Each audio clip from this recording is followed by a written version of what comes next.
Nerves by Anton Chekov. Dmitri Osipovich Vaksin, the architect, returned from town to his holiday cottage greatly impressed by the spiritualistic séance at which he had been present. As he undressed and got into his solitary bed, Madame Vaksin had gone to an all-night service. He could not help remembering all he had seen and heard. It had not, properly speaking, been a séance at all, but the whole evening had been spent in terrifying conversation.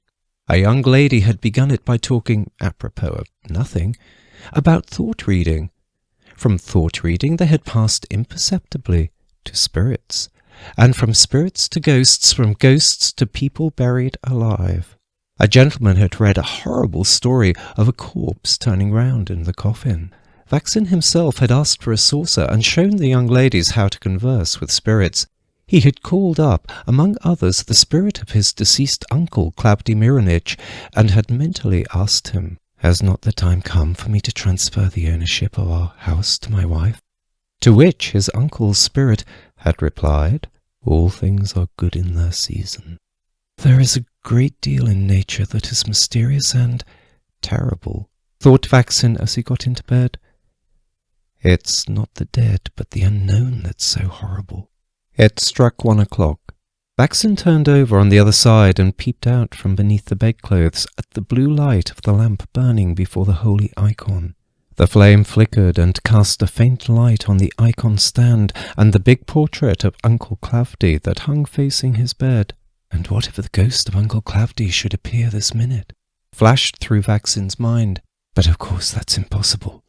Ghosts are, we all know, a superstition, the offspring of undeveloped intelligence, but Vaksin nevertheless pulled the bedclothes over his head and shut his eyes very tight.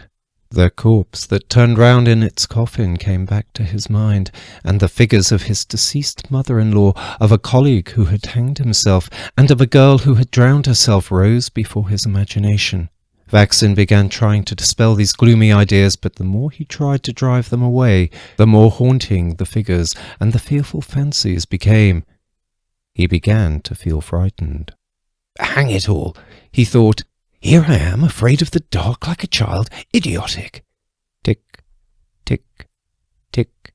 He heard the clock in the next room. The church bell chimed the hour in the graveyard close by.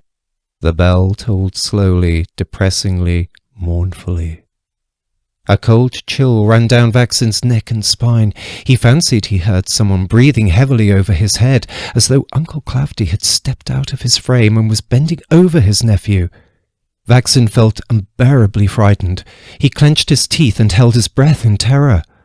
At last, when a cockchafer flew in at the open window and began buzzing over his head, he could bear it no longer and gave a violent tug at the bell rope. "Dmitri Osipovich, was wollen Sie?" He heard the voice of the German governess at his door a moment later. "Ah, it's you, Rosalia Karlovna," Vaksin cried, delighted. "Why do you trouble? Gavrila might just—" "Yourself, Gavrila, to the town sent, and Glafira is all the evening gone. There's nobody in the house. Was wollen Sie doch?" "Well, what I wanted, But please, come in.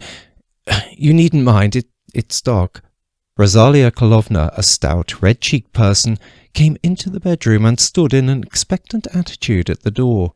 "Sit down, please. You see, it's like this."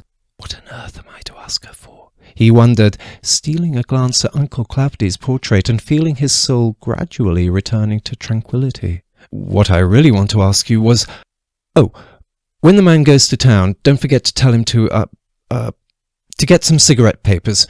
But do, please, sit down." "Cigarette papers? Good. Was wollen Sie noch?" "Ich will. There's nothing I will, but do sit down. I shall think of something else in a minute." "It is shocking for a maiden in a man's room to remain. Mr. Vaksin, you are, I see, a naughty man. I understand. To order cigarette papers when does not a person wake? I understand you." Rosalia Karlovna turned and went out of the room. Somewhat reassured by his conversation with her and ashamed of his cowardice, Vaksin pulled the bedclothes over his head and shut his eyes. For about 10 minutes he felt fairly comfortable. Then the same nonsense came creeping back into his mind. He swore to himself, felt for the matches, and without opening his eyes, lighted a candle. But even the light was no use. To Vaxen's excited imagination it seemed as though someone were peeping round the corner, and that his uncle's eyes were moving. "I'll ring her up again. Damn the woman," he decided. "I'll tell her I'm unwell and ask for some drops." Vaxen rang. There was no response. He rang again. As though answering his ring, he heard the church bell toll the hour. Overcome with terror, cold all over, he jumped out of bed, ran headlong out of his bedroom, and making the sign of the cross and cursing himself for his cowardice, he fled barefoot in his nightshirt to the governess's room. "Rosalia Karlovna," he began in a shaking voice as he knocked at her door. "Rosalia Karlovna, are you asleep? I feel so, unwell. Drops." There was no answer. Silence reigned. "I beg you, do you understand? I beg you. Why this squeamishness I can't understand, especially when a man is ill. How absurdly zealic, maniac you are really, at your age. I to your wife shall tell, will not leave an honest maiden in peace. When I was at Baron Anzig's, and the Baron tried to come to me for matches, I understand at once what his matches mean, and tell to the Baroness, I am an honest maiden. Hang your honesty, I am ill, I tell you, and asking you for drops. Do you understand? I am ill. Your wife is an honest good woman, and you ought her to love. Ja, she is noble. I will not be her foe. You are a fool, simply a fool. Do you understand? A fool." Vaxen leaned against the doorpost, folded his arms, and waited for his panic to pass off. To return to his room, where the lamp flickered and his uncle stared at him from his frame, was more than he could face, and to stand at the governess's door in nothing but his nightshirt was inconvenient from every point of view. What could he do? It struck 2 o'clock, and his terror had not left him. There was no light in the passage, and something dark seemed to be peeping out from every corner. Vaxen turned so as to face the doorpost, but at that instant it seemed as though somebody tweaked his nightshirt from behind and touched him on the shoulder. "Damnation! Rosalia Karlovna!" No answer. Vaxen hesitantly opened the door and peeped into the room. The virtuous German was sweetly slumbering. The tiny flame of a nightlight threw her solid buxom person into relief. Vaxen stepped into the room and sat down on a wickerwork trunk near the door. He felt better in the presence of a living creature, even though that creature was asleep. "Let the German idiot sleep," he thought. "I'll sit here, and when it gets light I'll go back. It's daylight early now." Vaxen curled up on the trunk and put his arm under his head to await the coming of dawn. "What a thing it is to have nerves," he reflected. "An educated, intelligent man, hang it all, it's a perfect disgrace." As he listened to the gentle, even breathing of Rosalia Karlovna, he soon recovered himself completely. At 6 o'clock Vaxen's wife returned from the all-night service, and, not finding her husband in their bedroom, went to the governess to ask her for some change for the cabman.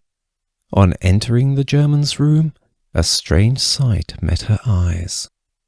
On the bed lay stretched Rosalia Karlovna, fast asleep, and a couple of yards from her was her husband, curled up on the trunk, sleeping the sleep of the just, and snoring loudly. What she said to her husband, and how he looked when he awoke, I leave to others to describe. It is beyond my powers.